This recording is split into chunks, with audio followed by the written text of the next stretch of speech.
పట్టనే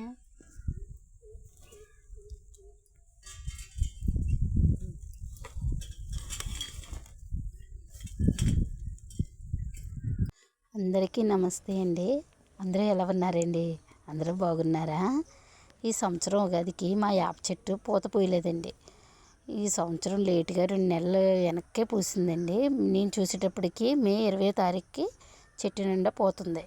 ఆ పూత అంతా శుభ్రంగా కోసి బాగు చేసి 3 డేస్ ఎండబెట్టామండి. ఎండబెడితే పొడి పొడిగా ఎండింది చూడండి.